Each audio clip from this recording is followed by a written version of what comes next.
Hello guys, this one's specifically for year 11 at this point. I'm going to do a brief coasts session. Now I haven't quite finished rivers yet, but I know you guys should be on coasts now. It's the topic that I would have taught you next. I'm hoping you're on coasts, and judging by someone's question in the comments, you are on coasts now. So a very brief kind of impromptu session, if you will. So coasts obviously is easier for me because I'm from the coast, and in Wembley you can't see the coast obviously, but you will obviously have knowledge of what I've shown you in the past and what your teacher's showing you right now. Now the benefit of doing coasts and what makes it quite easy is that it overlaps a lot with rivers. Okay, so rivers and coasts have a lot of similarities if you're looking at the types of erosion, the types of transportation. Now obviously I can't break down the whole of coasts right now, but what I'm going to do is I'm going to give you a few key kind of concepts, ideas and themes, and any questions for the immediate, please put them in the comments. I'll answer them in the comments, and I'll also do a video on them going forward in a short while. So ultimately, coasts, what is the coast? Well, it's where the land meets the sea. Okay, so the UK has a coastline all the way around it. Some countries don't have a coastline, they are landlocked, but a lot of countries do have a coast. Okay, now a coast can bring social benefits, jobs for example. It can bring economic benefits like tourism, hotels, restaurants, cafes, bars, things like that. It can also bring with it some challenges, some expenses, sea defences, things like that. In terms of a coastline, now they all look different. All right. Now some coastlines are concordant. Now what that means is they're made of one type of rock, which means it erodes at the same pace. Okay, so if you imagine a straight line like this, it's going to go back at the same pace because it's been eroded by the waves, and because it's made of the same material, it won't go back slower or faster in different places. Now if there's more than one type of rock in the geology, that means it's a discordant coastline. So meant to be two, discordant coastline, which means the coastline's made up of different types of rock. So if you have one rock here, another rock there, one's harder than the other, it's not going to erode back at the same level, so you get more of a zigzaggy coastline. Okay, that's because of erosion.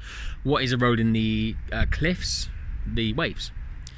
Now the waves can be different, we'll come on to that in a second, but ultimately what the waves do is break down the cliffs, break down the sediment on the coastline. Now this happens over time, so it happens over 10, 20, 30, 200, 3,000 years, and erosion can form many different features. I'll come on to those in a moment, but it depends on the types of waves. So you can have destructive waves or constructive waves. Okay, and this depends on the wind, it depends on the direction of the wind, direction of the waves obviously, and it also depends on the kind of weather surrounding. Now a constructive, we know that word before, constructive means to make, so a constructive wave makes something. In this case it makes a beach. Okay, whereas a destructive wave destroys something, i.e. a beach is destroyed. So that means for a constructive wave, right, the wave hits the coast, but rather than taking anything away, actually it deposits material. Okay, that's because the swash, the act of the wave coming into the beach or hitting the cliff, is strong. So therefore, bang, drops a load of sediment. It does it over time. If I drop sediment now and drop it now and drop it now, if I keep doing that, I'm going to build a beach. I'm going to construct a beach. The thing with constructive waves is the swash is strong, but the backwash, i.e. the amount of sediment being taken away, is very little, because obviously a beach is constructed. If it were to take sediment away, that would be the opposite. Brings me on nicely to destructive waves. So destructive waves are the opposite of constructive waves. So the swash this time is quite weak, but this time the backwash is stronger.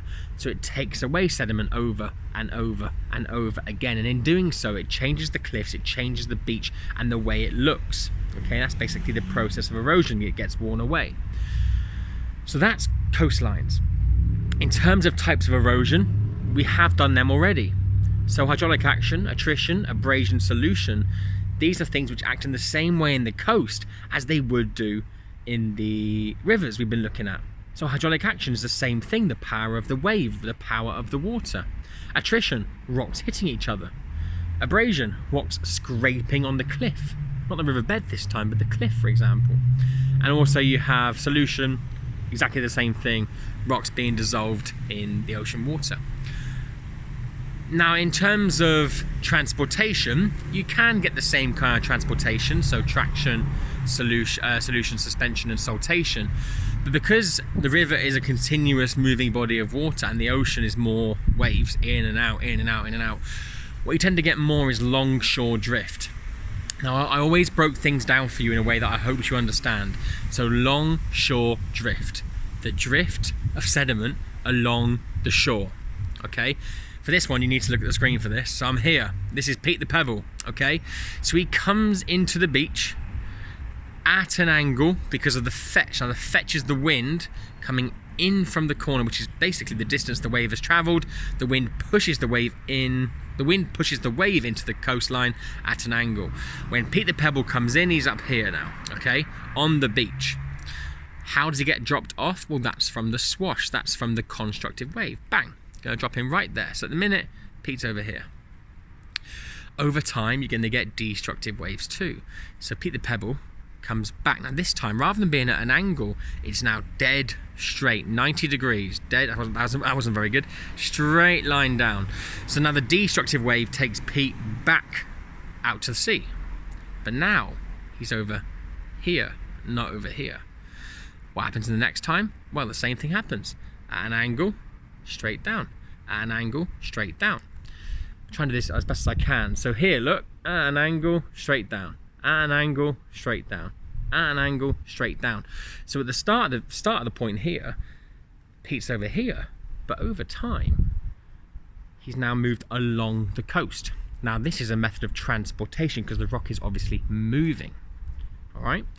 And that basically means the beach that was here, Pete and all his friends, the rocks and stuff, have moved. So the beach is disappearing down here, but it's making a beach over here. And there's things you can do in terms of hard engineering and soft engineering to stop this from happening, or certainly try and slow it down. But this is a natural process, and that's why the beach changes shape over time. So I'm hoping that makes a little bit of sense to you. Now, as you'll see with a couple of videos that I'm going to put on in a minute, I put a few videos together. I went to the coastline the other day, and I'm hoping that if you see it happening, this will make more sense to you. So now you've got to look at features. So obviously the same processes happen in rivers as coastlines, erosion and deposition. So deposition can cause different landforms to form. If sediment's being dropped, it's going to build up land, much like it does for slip-off slopes in rivers. This time, you get spits and bars and tombolos, but I didn't teach you about that, or I don't think your teacher will be teaching you about that. Doesn't really matter. A spit and a bar, they're the main two. So a very popular 4 or 6 mark question is to describe how a spit is formed. Ultimately, what happens is this longshore drift process, moving sediment along the coastline, happens and sediment is deposited here, but because the wind is bending a little bit, the land seems to curve, so you get kind of like this Nike-tick, oh, I've got one here, this Nike-tick shape thing. Which is like basically new land that's been formed by deposition, and that's what a spit is. I would look at a diagram for that and try and memorize it in a way that you can to show how it forms. For that, I would definitely use a flashcard. You've also got a bar, which is basically headland here, a bar. I've been in the gym just now, so I think of a bar as like a bar between two headlands, like when you lift a weight, like weightlifters. So basically a headland here, land is deposited in the middle, you have a headland here, so it basically joins them two together. Now headlands and bays are different types of rock. One's harder than the other.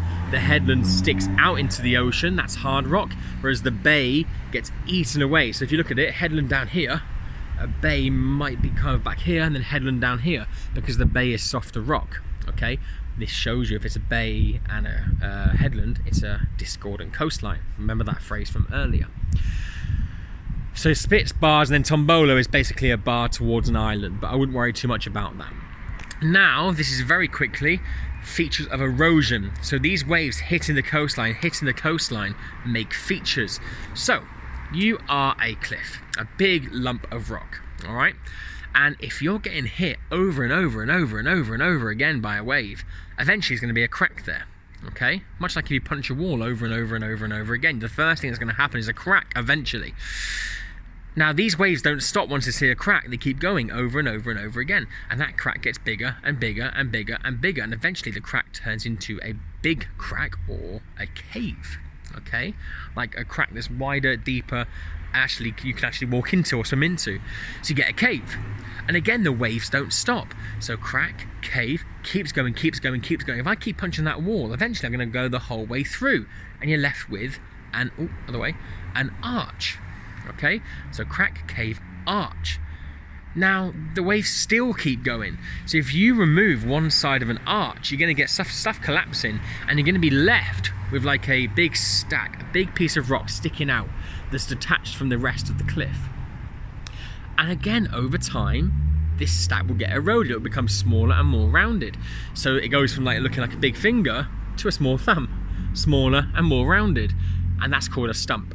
Okay, and the key thing to remember here is over time this stump will disappear and eventually become like small solution rocks in the ocean, disappear altogether. Crack, cave, arch, stack, stump. In my opinion, one of the best things you could hope for is a 6 marker saying how features of erosion occur. You can also get a wave cut platform and a wave cut notch. So a wave cut notch is a notch in the cliff that the wave has cut, way to remember it, and a wave cut platform is the platform left behind. So the cliff is here, a platform that goes into the sea effectively. Wave cut platform, it's been cut by the waves. Who'd have thought it? Now I will do a feature-length video on more of this much later. This is just very much a temporary help for you Year 11s especially, to help you with anything that you're going through right now. I will also address things you can do to manage the coastline. Now the coastline, for example, where I live in Torquay, is very important for the economy. People rely on it for their jobs, for their livelihoods, for an income. Therefore, things are done by councils and towns and people to protect them. Now, again, just like rivers, it overlaps. Hard engineering is things that are made from artificial structures. So man-made items effectively. A groin is a wooden fence that sticks out into the sea, which stops longshore drift effectively from going through, or it certainly slows the process down. Note, some teachers don't like you saying it stops longshore drift, instead it slows the process down. Or you have a sea wall. As you'll see in the videos I'll put up later, a sea wall, much like this one behind me, will stop the sea from hitting the road or the houses behind it. It takes the brunt of the erosion, it takes the brunt of the wave energy. Now you may notice sea walls looking a bit curved, okay?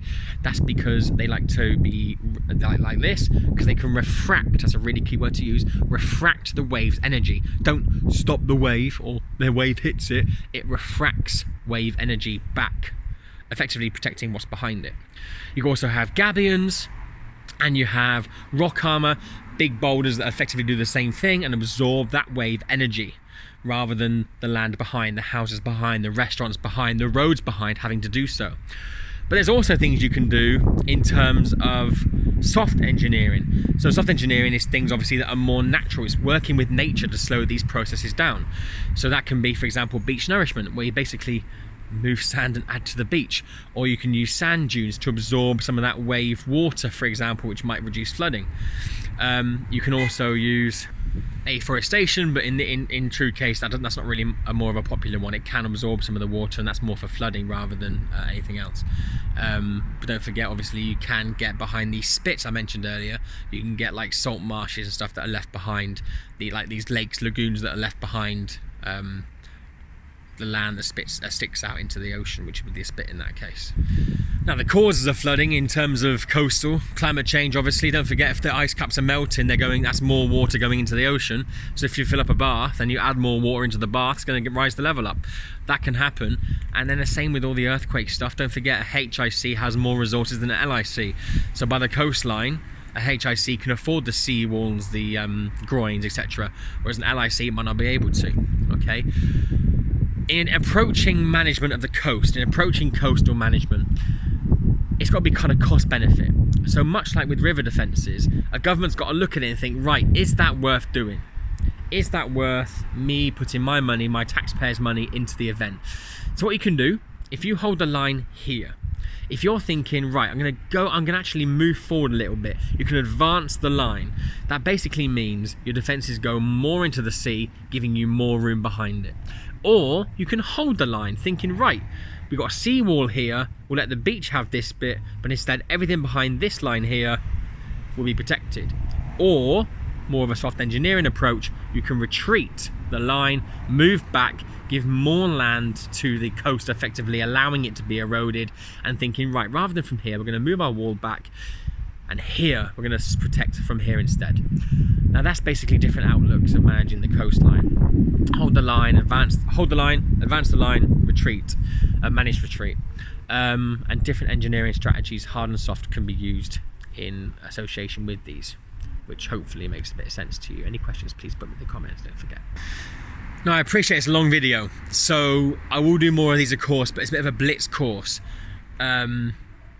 into coastline. Remember, a lot of it overlaps with rivers. Don't panic, don't stress, just consider what the coastline looks like. It tells you a lot about what's happening there.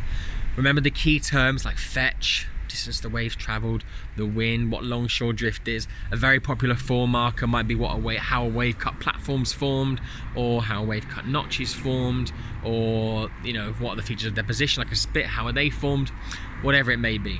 Okay, but your knowledge of rivers definitely overlaps here more than any other topic, so it's definitely worth remembering and revising your rivers, because a lot of the erosion stuff happens here as well. And apart from the case study, which I won't do just yet, that's basically COASTS summed up. I can't think of anything off the top of my head that I've forgotten about. Of course, if I do, I'll bring that up in a separate video or post, but I'm hoping that helps you. I know it's been a long video. Please pause, replay to your heart's content. I do miss you all, guys. I really wish I was teaching this to you. My traveling starts next week, but I'm going to keep doing these videos. I won't be from Turkey anymore. I'm going to Jordan next Wednesday, but I'm going to keep doing these all through the year, so you might get sick of this voice and sick of this really short haircut that I overdid this morning, and a dodgy moustache that I might quit on. But other than that, I'm missing you all. Any questions, please let me know. It's a pleasure to do these for you. I can't wait to see how you're getting on with your coast stuff, so please keep me informed. Comment to your heart's content. I'd love to hear from you. I'll see you soon. Take care, guys.